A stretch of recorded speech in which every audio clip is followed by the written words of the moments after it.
Hey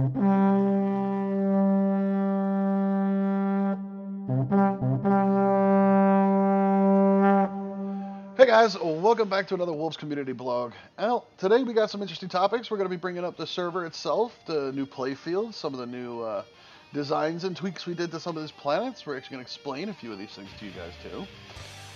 And how we were able to make certain things work, how we weren't able to make other things work. We have a bunch of speakers and guest speakers with us today that are going to get lots and lots of questions. So we're going to be here answering a lot of those.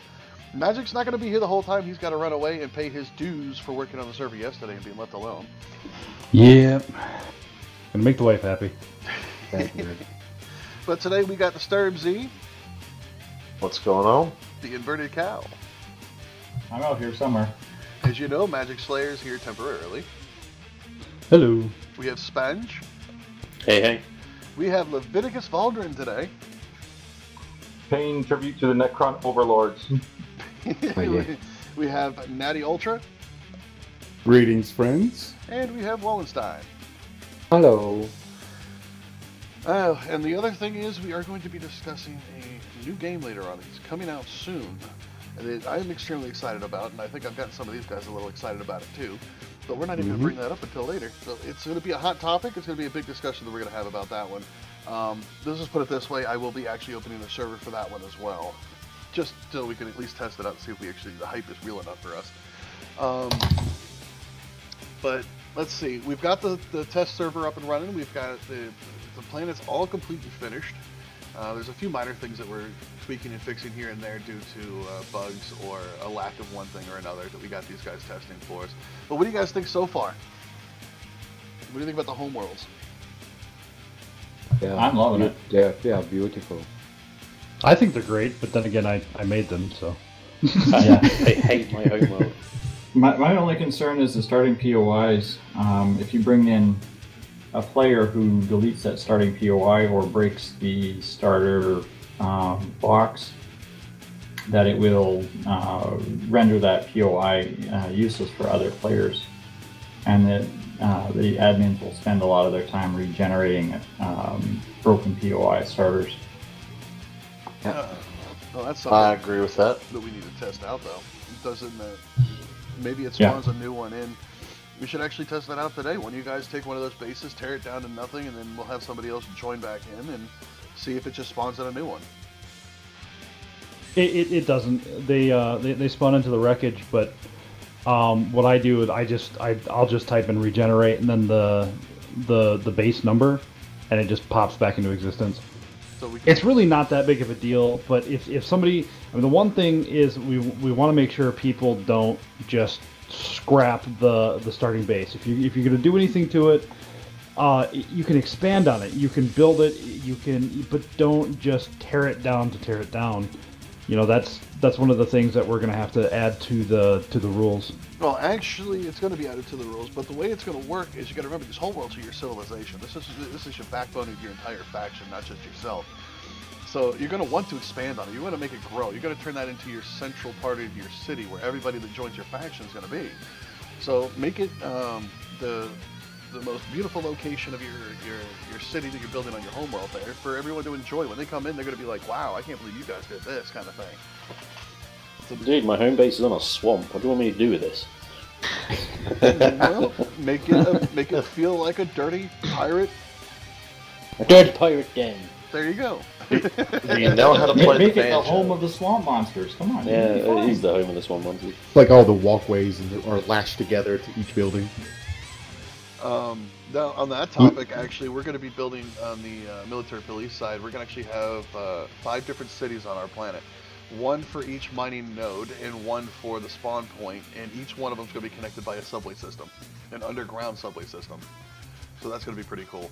The main colony hub is, I'm bringing the colony back from season 3 or 2, I can't remember which one it was now. But I'm going to bring that one back from Ningus, and we're going to use that as our main central hub. So that's exciting. Speaking of which, on the Freelancer planet, I was wanting to do something kind of similar to that, but all the resource nodes are kind of clumped together. I mean, I can literally put them on one side of the map and they're all right there. within relatively close distance of each other. That was one of the things I was talking with Wolf earlier today about, was actually changing the server seed just a little bit, because of the way things are spawning in. It's a little bit different than the way they tested, and they shouldn't be clumping. So I know I've changed a few of them too to try and increase the distance between the spawning of the POIs and stuff, and there's a lot of them are still spawning right on top of the player starts. I myself, I logged in and went to Fenris, and I had the patrol-based CV POI literally on top of me. I died instantly. It wrecked the entire starting base. I was like, oh, this is lovely. they just want a hug. Yeah, they wanted a hug with light. Well, when you have guns for hands, what else can you do? Being good neighbors. Have any of you made it to one of the Titan worlds yet? No. I think Dream did, but he's not on. Which is a useless comment, and I shouldn't have said that, sorry. I actually wish you guys had made it there just to test it out, because I want to know what you guys think. I spent a lot of time on those planets, and I'm very proud of them the way they turned out. Now I'm going to give you guys a little incentive out there that are watching. These worlds are 3 times bigger, if I'm not mistaken, right? Magic 3? 2 times bigger. 2 times bigger than the average planet, which actually, when you notice a difference, they feel like they're 10 times bigger when you're flying up to them. But they have wind speeds of over 350 miles an hour, like you're in the middle of a hurricane all the time, so the clouds are flying by, and they're not so fast and disorienting, but it looks amazing. You feel like you're in the middle of a storm all the time. You feel like you're on Mars or Jupiter itself, or even with the Titan. Like it's amazing. I love it. And there's gas vents everywhere on the ground, and you got these arid feeling rocks. The way it's designed. I really can't wait for you guys to catch it, see it. The lighting effects have turned out awesome on it. There's no water whatsoever. All you get is lava when you go into the water sections. You can get water on the planet, but you got to go up on the peaks of the mountains to get it from the snow. But other than that, that's the only water life. You can't be out during the daytime. It's over 320 degrees during the daytime. You die in 30 seconds. So if you're going to do anything on the planet, you have to do it at night, where it's the only time you can do anything. So if you're caught out when the sun comes up, you're done. He loves us. He loves us. He loves us. Well, people ask for planets worth challenges, so I made them challenges. And these are the only planets you can get all the regular resources you need on a daily basis. So, it's going to be fun. Your homeworlds get to murder you. No, it's not a homeworld. The homeworlds are peaceful, loving, and caring. You can just go to your heart's content there. Caring. Unless you're a pirate. I heard the horror story this morning about the Pirates planet, but it's already been fixed. Okay, so it's all the other planets that's going to murder you. The regular planets are still in the playfield, though, so they're not all of them. There's only the 4 Jupiter planet, the size planets that we made. So there's only 4 that are obscenely stupid hard. The rest of them are regular planets, with our own tweaks to them, of course. So how is the resources split up on these Titan planets? Like, which resources are on which ones? Well, like, kind of like, is it 2 resources, 3? I mean, what are we looking at here on them? One. There's only 1. Right. No. Oh, wait, hold on. There are... I have everything written down. Yeah, there's only 1 on each of the super planets. That's what I was saying. There's only 1 on each of them. But it's 4 nodes for that 1 resource that's on there. And that divides those 4 up to be fought over between those 4 different resources. What are the 4 resources? Gold, magnesium, pentaxid, and promethium. So whoever gets the magnesium controls the weapons. Whoever gets the pentaxid controls the warp. Whoever gets the gold controls the economy. And whoever gets... what was the other one? Promethium? No. Pentaxid. Yep. Pentaxid, promethium. So And whoever controls the spice controls the universe. Literally. Yep. So if we got one person who controls all the pentaxid, they control all the warp fuel. The other one who controls all the promethium controls all the power of the universe. Whoever controls the gold controls the economy. Whoever controls the magnesium controls the might of the fleets. We should change one of the planets' names to Melange. The Spice Melange. Yes. Okay, why don't we just call it Mulan? Moulin Rouge. The only thing that's not set in stone is the POIs that we got on everything. I'm going to be going through the list and literally picking which ones of what kind. Because these one-layer bases that are above ground, I'm not going to have. Those are too easy. So a lot of those are going to go, unless we use them for filler spots. But we're going to have all the fun ones that are deep down. We're going to be getting player-made bases for using those as POIs. Not player bases, player-based designs. There's a couple of guys working on those, so we're going to be adding to space and the planets. So there's going to be a lot of custom alien POIs that'll be built. What else we got going on? We've manipulated almost all the weather patterns that affects the way they work on the planet, so it actually coincides with what kind of planet you're on a little better. And you actually get that feel of what kind of storm you're in. Like the Titan Worlds, for instance, there's always a thunderstorm. There's lightning, the blue and red splashing everywhere, including striking the ground around you. There's always meteor showers falling down. There's always the meteor storm falling down and crashing around you. So you feel like you're in the middle of a storm constantly. Snow planets will have all the snow weather effects falling in line, so when it happens it actually feels like it is, and they last longer in some, and others are just short, small little heat waves or something like that. What else we got? What else is going on?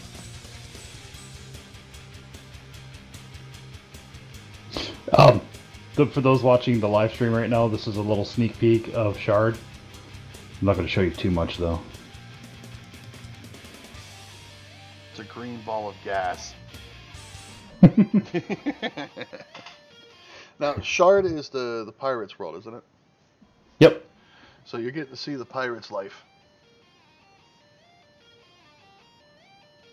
I was wondering which one you were on. I was like, wait a minute, I know that one, but which one is it? I can't remember. Magic, if you're coming inside, I'm naked. So Okay. You know. I'll stay outside. You got to put a sock on the door or something. So when it comes to your level progression and your EVA boosts and your boosters that you put on your stuff, each planet you're going to need to be using those to survive in different atmospheres and aspects. So that's going to be one thing that we made sure was hardcore implemented.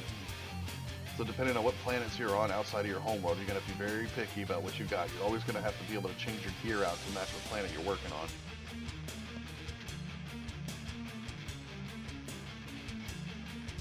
Sorry, I'm getting distracted by I got something I noticed. What's that? Are we not supposed to spawn with motorbikes or motorbike kits? Right.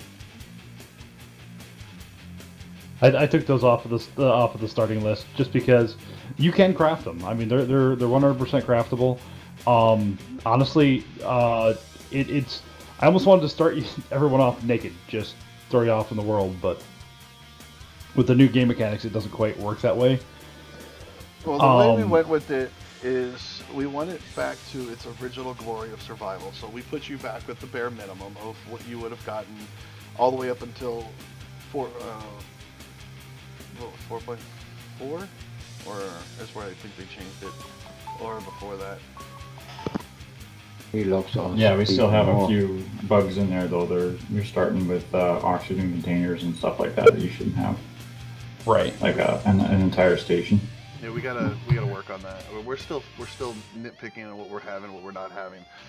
There's still some POIs that still have the ventilators on them, and they're not supposed to. If you can't craft it at the beginning, you're not going to have it to start with. It's that simple. If you want it, you're going to level up, get it, learn it, and do it yourself. You know, I missed that progression system in this game. So we're going to get it back. Radiation in Homeworlds is nothing.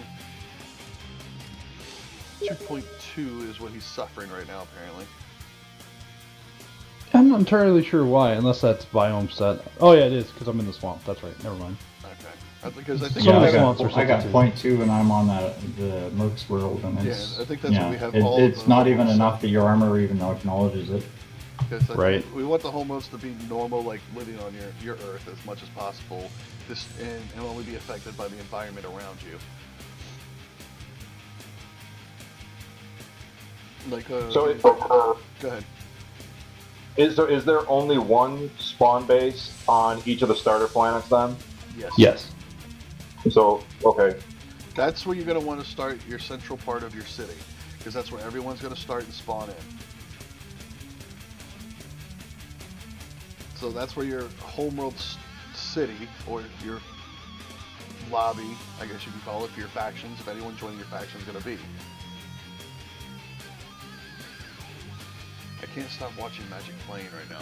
I keep getting distracted. Now, you had a ton of questions. Go ahead and start asking what you got there. And I'll see if It we was can yeah. It answer. was just about the question is that what can a new player expect once they start a server, once they join? Well, that depends. What on do they spawn faction into? That they, Right. And the start that you choose, because each faction start, their planets are different, their way of life is different. So you've got multiple choices on that aspect. If you're more into the PvE play style, you'll start off as a freelancer. Well, that's where I would advise you to start off as, because they are mostly the builders, the miners, the corporations of the server. They're not the ones going out fighting and looking for fights, but they do have, every faction does have to deal with war on planets over mining rights. There's no way around that. So you're going to be mining on a Promethean planet to make sure you guys have the Promethean. On that planet, you're going to always be fighting. Right. But you're going to, the player start is on, for all of them, is you're going to start with your starter base, which is the one we were just talking about. So you start with your little starter base on the planet, which is the wreckage of the ships that came from 5.5. Right. So that's your first house. That's where you're first starting, and then from there, you're only going to start with your pistol, your ammo, your tier 1 drill, the chainsaw, and just your standard goods. I think it's only 2 rations. And at that point, I don't think there's anything else other than I think we're going to give like 4 biofuel or something like that. We haven't actually got into the... Yeah, there's some biofuel, and then, currently you're also in your personal inventory. You have some auto miner charges and a whole whack of different seedlings and the seedlings are definitely going to go. The seedlings are actually going to go. If you want to grow your own stuff, you're going to end up going and finding your own stuff. Did we ever take out the O2 station that was accidentally being spawned on every? No, that's But that's actually not going to be there. You're not going to be starting with an O2 station. That's just a typo. Starter bases will not have ventilators, so you actually will have to deal with building it correctly, because you're not going to be able to breathe in your base. You're not, unless you learn it and build it yourself, because that's not a tier 1 thing. So well, the homeworlds have breathable atmosphere anyway, yeah, so the homeworlds have the ventilators don't matter. Exactly. Okay, that's what I was wondering. Yep. Yeah, that was one of the things that wasn't clear when they were made. So yeah, when the POIs were started, we put ventilators in because we weren't sure if the all worlds were breathable or not. I know, I just threw it on you guys and said just build them, and I didn't get into very specifics about it, but that was because I figured we could deal with it later when I'm actually got time to talk about it. But they all turned out great, as you guys could see in the episode of the sneak peek of the starter bases. They all turned out really nice and pretty cool. I can't wait to see what else you guys come up with, because I know there's a few other guys working on them. Some other starting vessels. There's actually going to be a starter vessel progression system we're adding to the way the progression is going to work. Once you get your first starting vessel, it is going to be the smallest piece of junk that you're going to want to get rid of. But it's still going to look nice. It's going to look cool. I've already seen one of them, and I'm loving that one already. I haven't seen... Well, where would those starter vessels come from? Will they just be spawned to you? Nope. You will actually have to get to them. They will be at Wallenstein's shipyard. What it is you play through the beginning scenario of getting off your planet with a SV to the moon. You get to the teleporter that teleports you to the temple, which is at Wallenstein's shipyard on his playfield.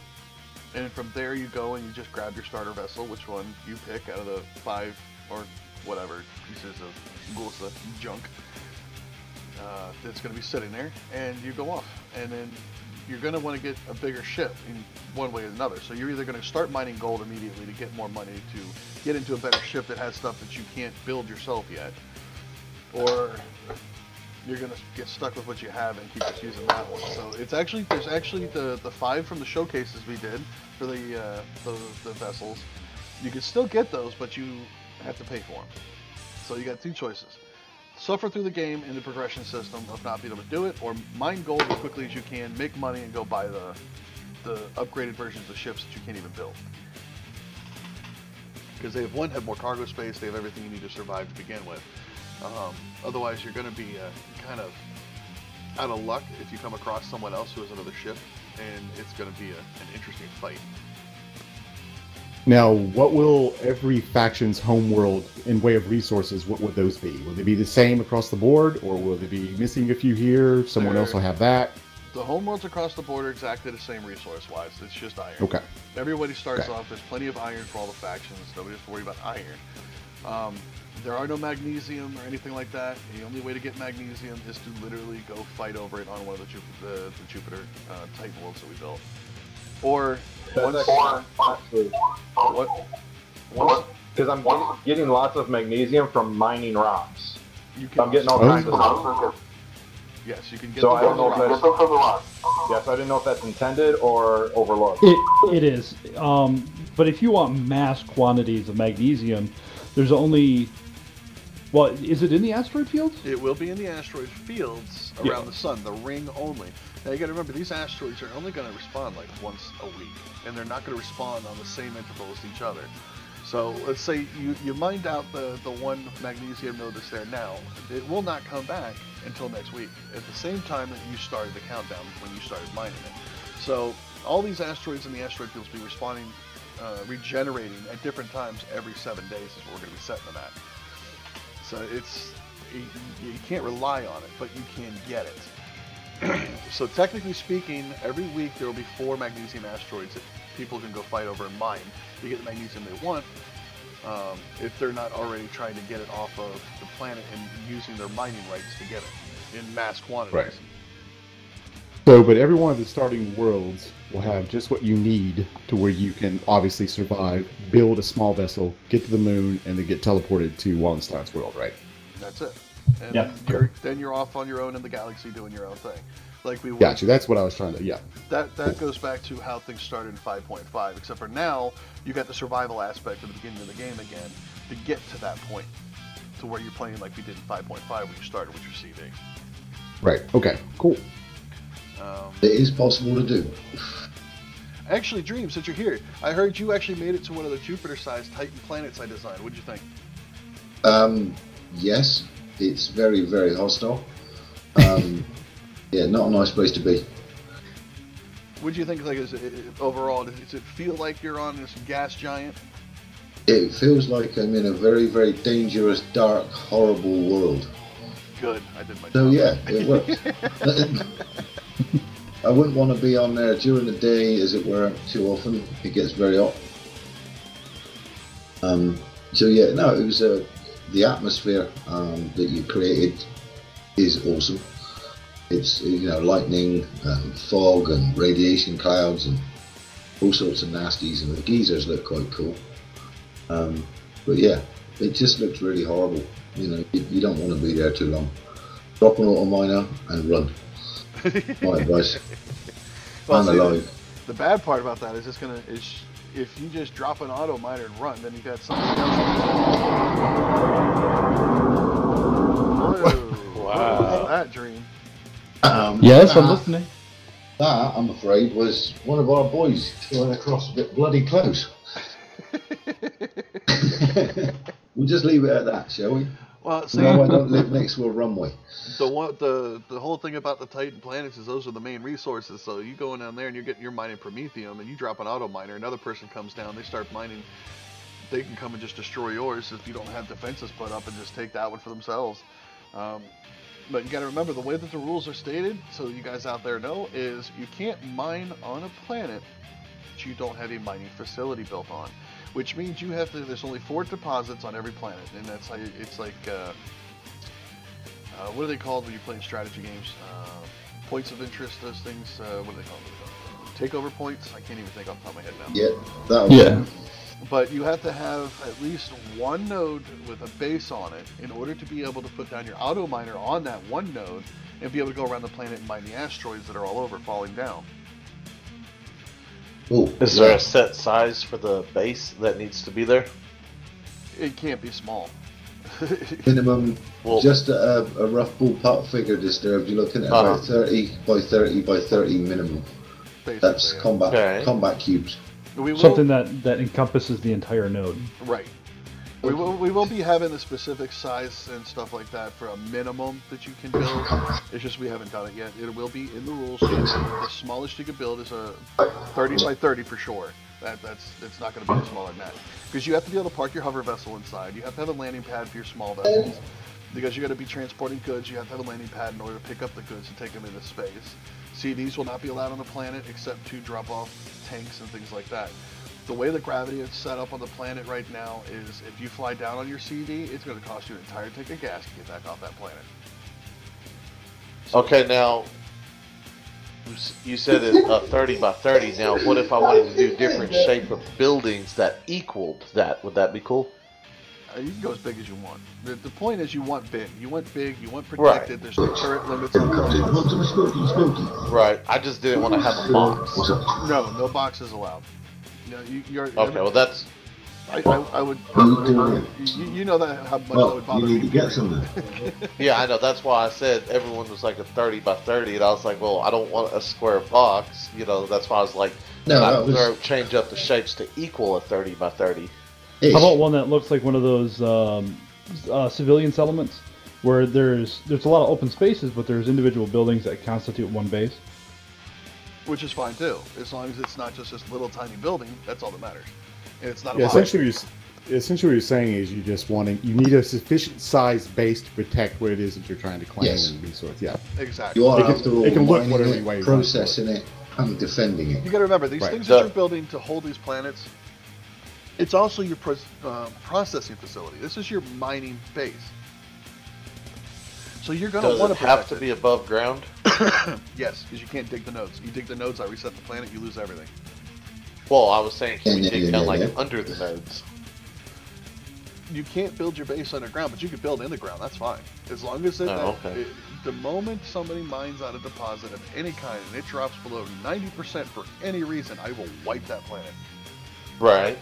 Because that's why we need regenerating ore nodes, just like the regenerating asteroids. Which would be awesome, but we don't have that option yet. Until they give it to us, there's nothing we can do about it except for just make sure everyone understands you do not dig any of the deposits. Those are your land markers to claim your rights to be able to mine everything else. So you want your facility to house a hover vessel that has your drill turret or your drills on it that you can go out in and mine the asteroids at a faster pace. Because it's only the asteroids we're collecting, not the node. Exactly.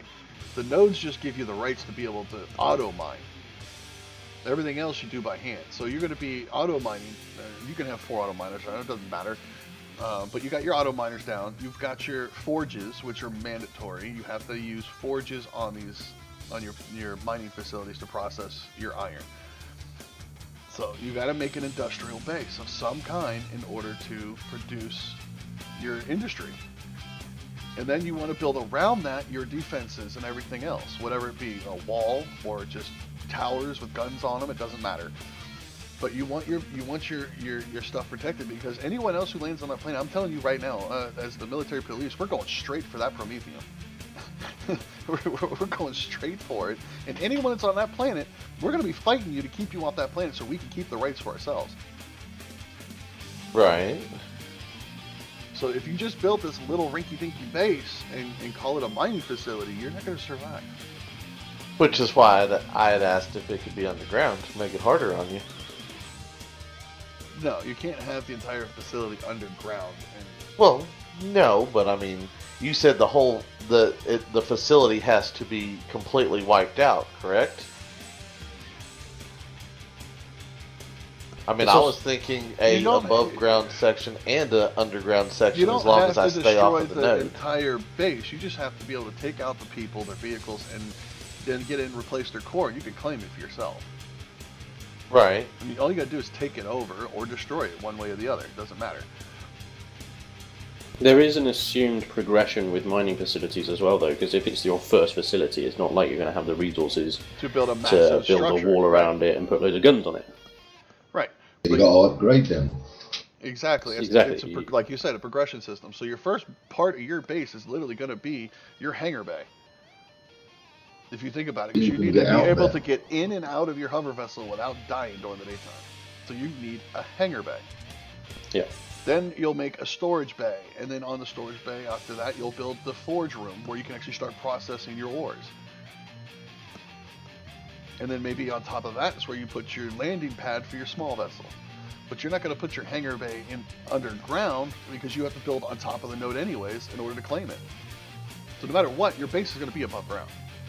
And then on the side of it, if you dig down and put a base in there, it doesn't matter. You can do that. You can make it as big as you want to. As long as the mining facility is on top of the node where you've got your auto miners. Or if it's on the side of a mountain, I mean, you can dig into the side of the mountain, but it has to still be around the ore node. Exactly. That's the only concept I'm trying to make you understand is that you have to make sure you can put the auto miner on top of it, or even if you can do it on the side. I don't care, but I don't see how you're going to put it on the side of it. But one way or another... yeah, go ahead. But in there, I don't think you can actually dig in there or something. Is there a 200 yards excursion zone around certain things? Because if you start digging on that node, no matter what you hit, it's going to start regenerating, or not regen at all. No, ore nodes don't regenerate.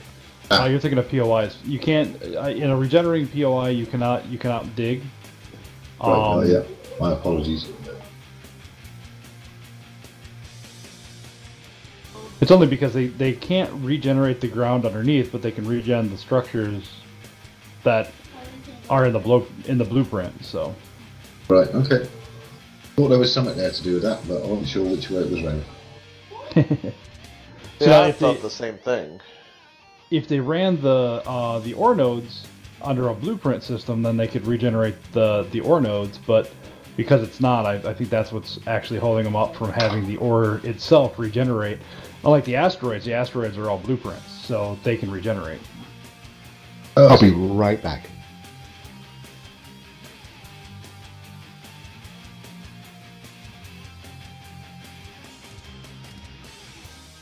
What have I missed? So we had a commercial break or something. Well, actually, on another note, let's bring up the topic of this new game that a lot of us are looking at here, and a lot of people have been checking out too. That's not out just yet, but you can actually get it at the Humble store, which is really cool. It's called Survive the Nights. I actually got to pop out. I'll hand you over to my middle daughter, who will be a silent observer, but will function as my streaming admin. Alright, Magic, we'll catch you later, buddy. Alright, catch you later. Bye-bye. Well, Survive the Nights is a zombie survival game. It's kind of like 7 Days to Die, but with a heck of a lot better graphics. It's not voxel. It's got a massive map. I mean, I'm looking at the map right now. It's just freaking amazing. It almost feels like it's a mix between Arma and 7 Days to Die with zombies actually everywhere. You can actually fix vehicles and use the vehicles as mobile bases to survive out of. You can literally inhabit any part of the map and make it your own. It's just got so many mechanics to it that it's amazing. It really is. I'll probably throw a trailer of it in during this part of the blog in the episode so you guys can actually see the trailer, and I'll put a link inside the blog description too. Or you can just go to survivethenights.net and check it out yourself. It's got a lot of potential, and I'm excited. I really am. But what do you guys think about it so far? What you've seen? It looks pretty good, and I would say that co-op is absolutely vital because the nights look really intense. And that's just going off the trailer. Yeah, I mean, you start off and you gotta literally gather what you need to survive. It's just like any game. You gather wood, you gather the materials you need to be able to craft things. There's a crafting system involved in the game. That's what I like about it. So you fortify the buildings and stuff that you find with the wood that you gather and boards and stuff like that. You fight over different places to be able to survive, and you can actually go shoot your neighbor. And what was it? There's a an emotional system, I guess, to it. That what's it called? A mental state. So you like actually sanity, basically. Yeah, like your sanity. So if you actually just go and murder somebody and steal their stuff, you actually, I think it should start going insane. Maybe your well, I don't know what impact that has.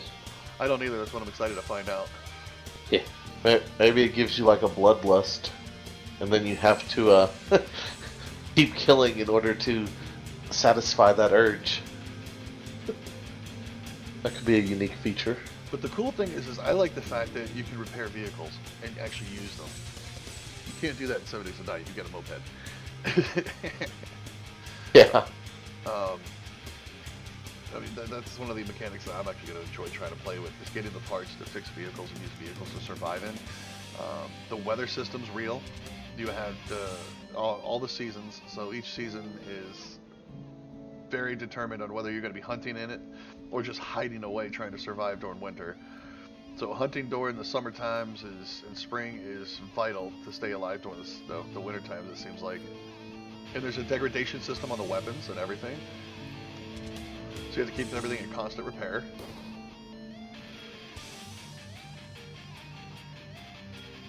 I don't know if you know, but can you modify vehicles?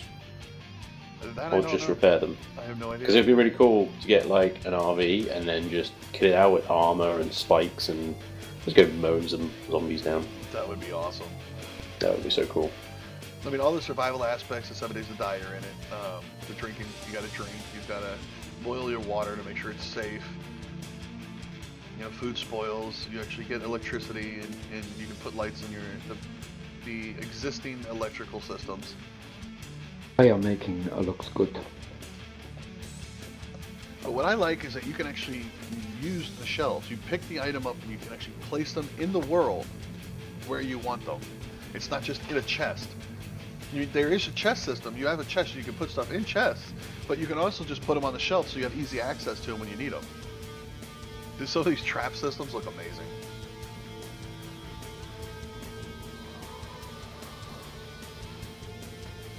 I wonder how scarce the ammo is actually going to be to make and have. That's the other thing I'm wondering. The zombies themselves look amazing. The only thing I don't like is the way the food looks in the boxes. It looks old school, 7 Days to Die, I guess you could say. The food kind of looks like it could have been better. Now the locking system's pretty cool. You actually can add locks to the doors. You can break the locks. You can actually implement your own codes on the doors and the locks as you put the locks on. So that's another aspect of it. It's going to be pretty cool. Keep people from breaking into your house. We will be running a server for it and doing a short series on it to see if we actually like it. If we do, we'll probably do a full series on it and we'll keep running a server for it. But it is multiplayer, it's co-op, we can actually work with friends or against your friends. I will be definitely spanging the hell out of this game when he plays with it. I didn't even know what that means. Sorry, I'm back. My puppy was demanding my attention. What do you think, Daddy? What is your opinion of Survive the Nights? Well... Go by the trailer. What is your opinion of it? It looks fantastic. It truly does. It does have a bit of a 7 Days to Die feel to it, a little bit, and a number of others. But I like some of the way that they've worded, progression and whatnot, especially the way regards to leveling. Because it's talking about like old school leveling. Like if you want to learn how to do something, you have to swing it, use it until you get better at it, which I thought was fantastic. I really like that part too. I wish we could get something like that in Empyrean. Yeah, no joke. I love that type. I love doing that. I think the zombie modeling was pretty cool too. Well, everything, like the freaking traps, like you can booby trap at your house. That is awesome. For me, I get the feel of 7 Days to Die, but the way The Walking Dead wished it was. Yeah. In virtual reality. But it's not released yet. I don't have any information on how soon they're going to be releasing it. I know it's not far off. They're at 99%. for releasing its alpha. So it shouldn't be too much longer. And I think it's going to be awesome. I hope you guys check it out. We will definitely be doing a mini-series to start with to see if we actually like the game, if we want to keep doing it. And if we do, we'll definitely be doing it full-time, just like 7 Days to Die and Empyrean. 7 Days to Die, we will be back with that one as soon as they drop the next alpha. We will be back full-time with that one. We'll do daily videos or every other day videos, depending on what channel you're watching. Mine will be daily videos on it, along with Empyrean. Empyrean's never going anywhere, so don't fear. And trust me, if any of these other episodes get in the way, those will go, not Empyrean. Sorry. There's too much blood and sweat put into Empyrean to say goodbye. But, yeah, keep your eyes out for it. It should be released soon. If you haven't, go check it out. It's called Survive the Nights. You can go to survivethenights.net and check it out for yourself. Watch the trailer. It's amazing. If you're into 7 Days to Die, you will definitely be into this game. So, I think that's all I got to say about it for this moment. Until at least I get more. Right. Well, other than the fact that I really like the fact that you can actually kill your deer and throw them in the back of your pickup truck and drive off with it. Especially like the idea of the camper, like the RV, it was showing the back and you have a bunch of people in that. That's awesome. Oh, yeah. Let's see, what else we got today?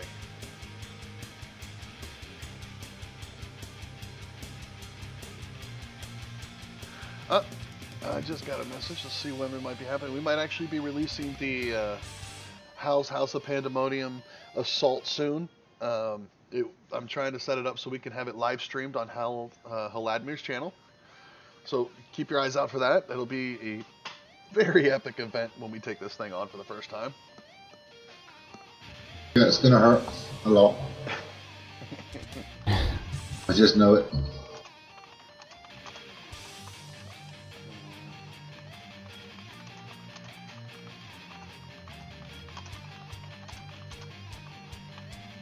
So are the creature spawns on here broken again? No, they should. I noticed that some of the planets don't start spawning the creatures for like the first 24 in-game hours. I don't know why it is or why it's working that way. Start the game. And afterwards they spawn normal and hellish if you're there long enough to know what planet you're on. Like the set of worms that literally just spawned in front of me while I was running. There you go, see? it literally, yeah, it probably took 24 hours for them to start. That's, It's the same thing with the asteroids.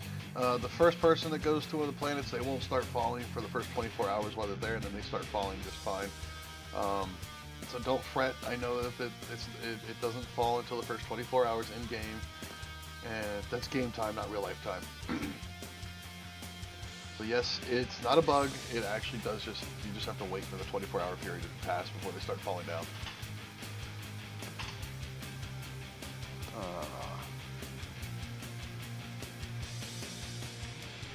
What is the regeneration rate for the critters?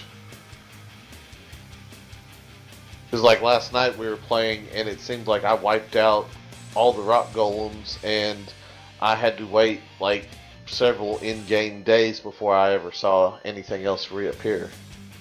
Honestly, they should just be respawning every check every day it comes around to spawn another one. I've noticed that some of them are weird and glitched out, but they randomly spawn. Well, golems are only at night anyways, so you're only going to find them at nighttime. The other you can find them in the day, they just spawn at night, that's all. Right.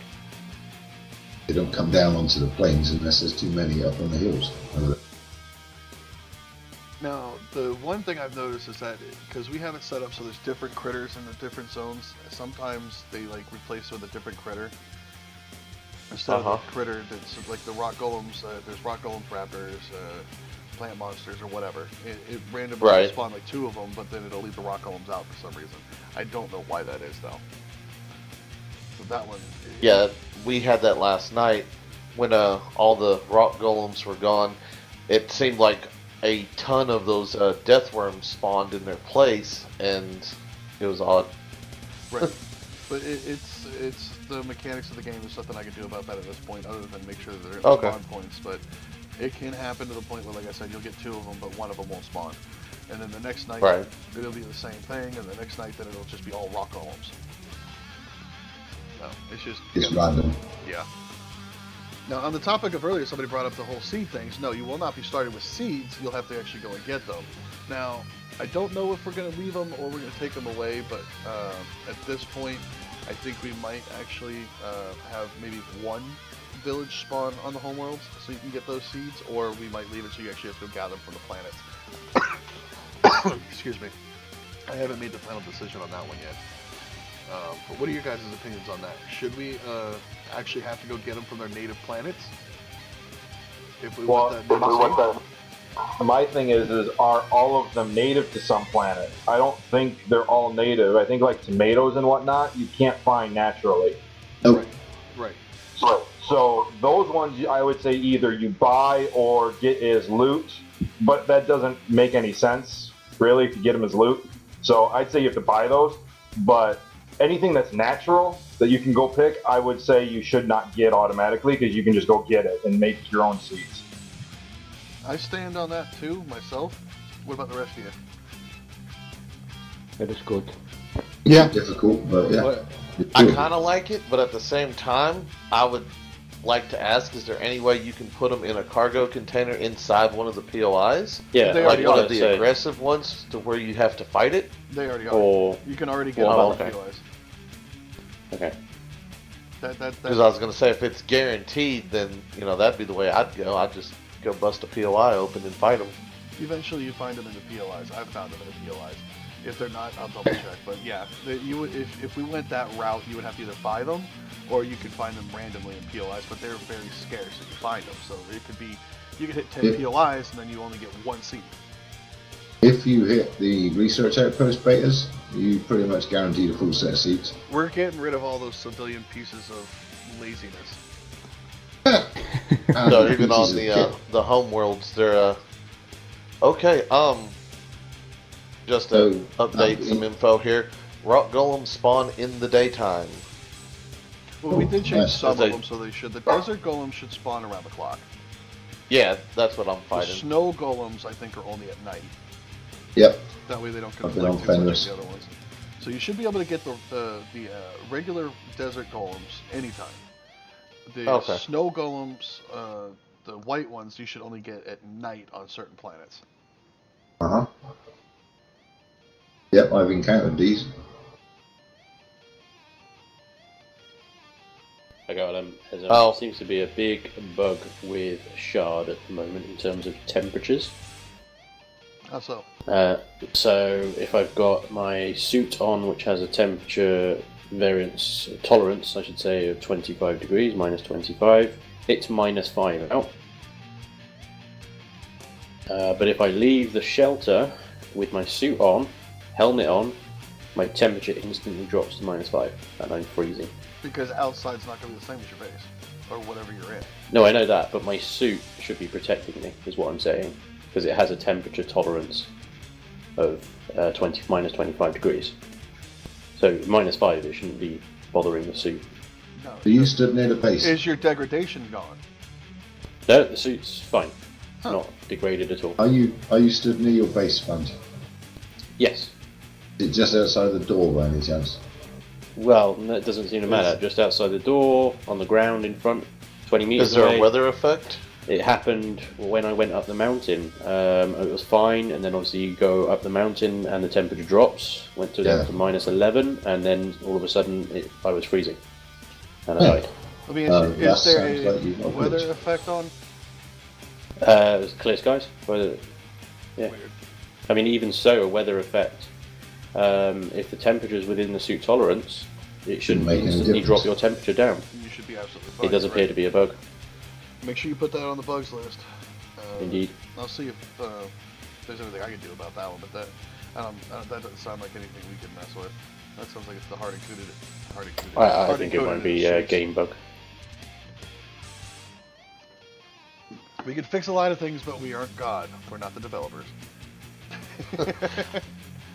I noticed a funny little thing yesterday. I was running around, and it was during a heat wave, and I started eating a bunch of oranges, I got the too cold symbol, even though I was in the middle of a heat wave and overheating. Because you got oranges. Yeah, they drop your body temp. Yeah, but it doesn't work coinciding with the temperature heat. I still got the warning and all that crap. It was weird. Fair enough. Wait a minute, oranges cause you to suffer from heat? -5 every orange. Every orange, -5 temp. Oh, really? And coffee increases it by 5. Uh-huh. So if you're cold, drink a coffee. And if you're hot, eat some oranges. Got it. This one? Yeah. See, I just learned something new. And water. There's a load of stuff that's been put in like that. So you guys know out there, I did not have a chance to be able to actually play the game much because I've been so busy building this stuff for these guys to be able to play. That I'm actually relying on them to test all this stuff for me while I got my head delved into these files. So that's why I'm learning new stuff, just like most of you guys are. That's pretty cool. I didn't even know that. Yep. How are the drones acting on the whole world? Are they attacking now they're fine. Yesterday they were rubbish, now they're fine. Are they progressing to where they're getting up to like 12 drones coming to the base? I've got 5 spawning around most hostile places, and they're actually shooting at me now rather than just ignoring me and running away. But I'm talking about the drone base, the attacks, when they come and attack the bases. I haven't done that bit yet. Mine increased to a total of 3 last night, and then we had to wipe the server and start over, so I never got to progress past that. Alright, because I had it set, or unless Magic's changed it, I don't know. But the way I had it set, the progression, they should have gotten above and up to 12 drones coming at the base at one time. And that's with the new drones. If it's not, I'll have to go and double check the files and change them again. And they should be infinite, they should never actually stop anymore.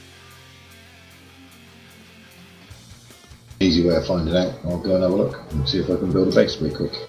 By any chance, was the drone AI messed up yesterday? I think so. Because at one point I could walk towards 2 rocket drones and just fire at them, and they would shoot at me, but just at a walking speed, every shot would miss, and I wasn't strafing or moving. I was walking in a straight line. Oh. Huh. And like I said, 2 of them could not hit me. I mean, I know there's a bug with the drones, or there was. I think they actually fixed it with the last one. Weird. No, there shouldn't have been anything wrong with them yesterday. I do have to ask you guys: have any of you taken out a CV yet? The planetary patrol ships. No. I didn't actually see one yesterday. I had a glitch yesterday where I was able to fly a SV through one. I've had that as well in space.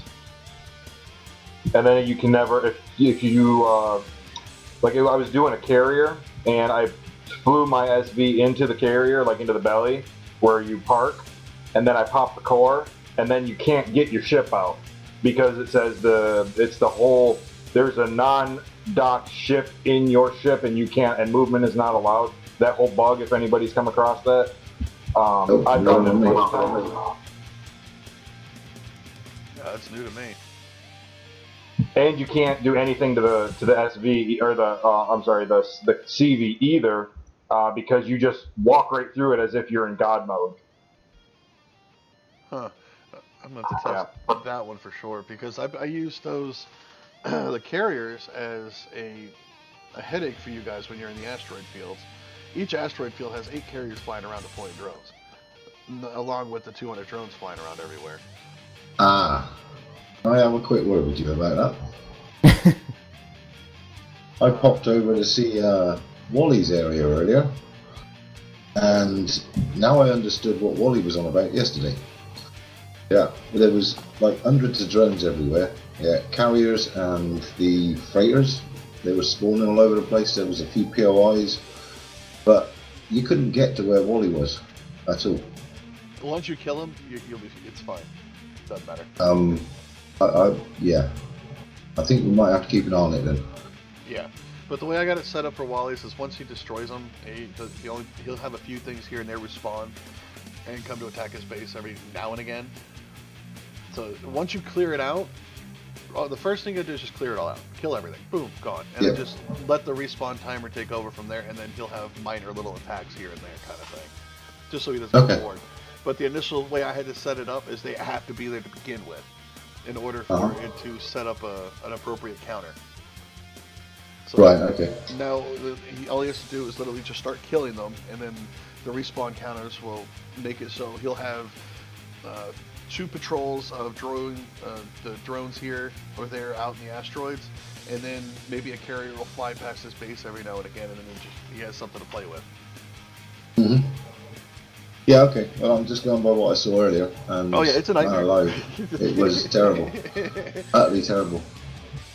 And I think I'm not sure if it was changed, but it needs to be changed to PvE.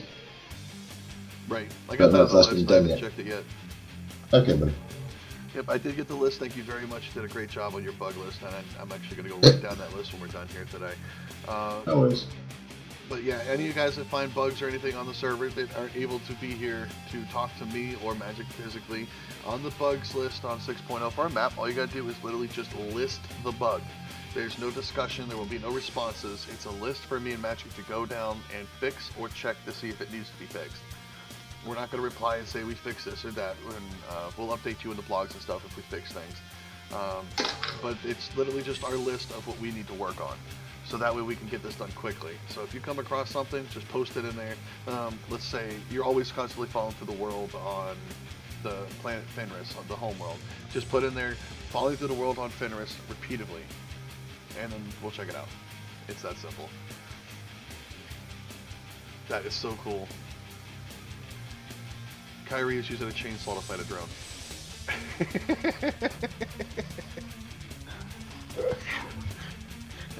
That's too funny. What else you guys got? Any other questions, ideas, topics? Yeah, I got a question. It's more of a balance thing. So I'm currently diving for seaweed right now, and I'm coming across Pentaxid, and I'm not sure is that intentional? Yes. Or is that if it's in a lake? Yeah, in a lake. Yeah, I'm diving in. So here's the thing then. What's the point of going to Wallenstein then if I can just dive in this thing forever, getting Pentaxid, and build my own CV? Progression. It'll take you forever to do it yourself, and since you can't use blueprints, you have to build it yourself, which is fine. There's nothing to stop you from doing that. We want people to build their own stuff. That's why we had it set up this way. The only reason you go to Wally is if you want a duplicate of that ship, or you want one of the copies of the ships that he's designed or somebody else designed, and you want that one. That's what you're going to pay for, or you're going to pay for your replacement of ships you've lost. So let's say you do build your ship and you love this thing and you want another copy of it after you lose it to a pirate named Spange because he blew it up on accident. Accident? Shit. So you go to Wally, you just pay him, and he actually brings you back the same ship. That's simple. It's just the whole shipyard thing is a way to prevent players from having to go back to square one after every battle. That's the whole point about that whole thing is, yes, we want people building their own ships, period. Even if none of them look exactly alike. I mean, we can have 4 gunboats style ships built and not one of them look like the other. It's fine, doesn't matter. But it creates more diversity, I guess we should say, and more realism in the fact of how long it takes to build the ships between each assault. So you're not going to just go and take your 3 ships you have and go and make a suicide run and lose all 3 ships and think you're going to be okay and you're just going to go right back to playing. There's consequences to your decisions on what you fight over. Right, I get it, which is good. I was just concerned that you would lose the emissiveness with having to go through doing the whole thing to get to Wallenstein in the first place. If you have an ability to just completely bypass it. Well, it's kind of an optional setup the way we did it. You can do it, or you can try and skip it. It doesn't matter. But in order to skip it, you still have to build a CV to get to them. Or, excuse me, an SV to get to them. Just to get to the moon to the teleporter, you can go buy one and be on your merry way. But how are you going to buy one if you don't have the money? That means you have to have built a CV to get to the gold planet, which means you have to level up in order to get a warp drive. And our progression system for XP is so low, it's going to take you a week to get to level 25. Right. So why do you have to be level 25? Or whatever level it is to get to the warp drive. Oh, okay. Because I was like, I don't think it's that high. I'm just using this as an example. Oh, okay. Level 10 for the tank and the core. Level 10. So you did level 10 to begin with, which isn't impossible to do, but we're actually still fiddling with the XP ratings and stuff like that and other things. It's not going to be something you're going to do in a day anymore. And if you can't, so that you know, because I need to know why and how you. I got to level 11 within 3 hours last night. Doing what? Let you know, I've just started again. Running around shooting golems in the face, killing things, and just exploring the planet. Yeah, I've been doing this. Okay, well, here's the other aspect. Is, okay, now you made it there, it took you 3 hours. Okay. Uh-huh. Do you have the rest stream and everything you need to be able to even build your own CD? I didn't have any Estrum or anything like that, but I had like almost a full stack of all the other resources minus magnesium by that point with a fully functional SV that I could leave the planet on. I was off the planet in an SV by level 8. Yeah, I mean, me and Dream were basically almost at the same point at the same time. Planet, it's fine. You know, you did the challenge, you made it through, then good. As long as you enjoyed it, that's all I care about. But as long as you're not getting out into the high tier stuff within the first day, then I'm doing my job right. If you guys get into the high tier of all of the artillery turrets, rocket launchers, and all that within the first day, and are able to produce all that in the first day, then I got a lot of reconfiguring to do because I did something wrong. Because nobody should be able to overpower anyone else progression-wise in a week. Well, there is one little thing that I do have an issue with, and it's something that you cannot change. It's just the way the game is set up, and that's the fact that you gain experience when you kill things with an SV. You do? Yep. I thought they stopped that. Nope. And unfortunately, once you get that and get some Gatling guns, you can just sit there and murder stuff and gain levels as quick as you can make bullets. Right, which is hindered due to the fact of you can't get magnesium unless you go to the Hell planet to actually get it in mass bulk. Yeah. So, unless you're using lasers, and then you got to worry about fuel. So it's either you're going to go after magnesium or you're going to go after fuel, one or the other. Take the ammunition. Well, don't you have to have magnesium for the fuel, the energy weapons anyway? I think there's one or two that you don't. I can't remember what it is. I have to double check. But okay. I believe there's like the laser turrets. The ammo for the laser turrets doesn't require magnesium, if I'm not mistaken. But I might be mistaken. Don't take my word for it. I'm just going off the top of my head here on that one. But I do. They just use Prometheum packs. That's what I thought it was. So there's weapon types you can make ammo for without magnesium, but you're going to be hindered compared to those who have the epic firepower of the rocket launchers and stuff like that do use magnesium. Right. Yeah, that always bothered me that there wasn't a whole lot of energy-based weapons that, could compare to the other more physical-based weapons. Yeah, it annoyed me too when it comes to some of those things. Like the laser rifle should actually be a little bit better than what it is in my book. I mean, it's a freaking laser rifle. Yep.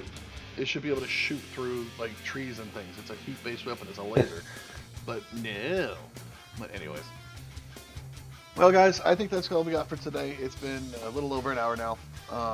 I know we said a lot of stuff to talk about, a lot more questions to be answered, but we'll save that one for tomorrow. Monday's weekly community blog that we'll be doing, live streaming for you guys again tomorrow. So I hope you guys enjoyed this one, and remember to play hard and game harder, and take it easy. Goodbye. Bye. Later. Later. Later, fellas.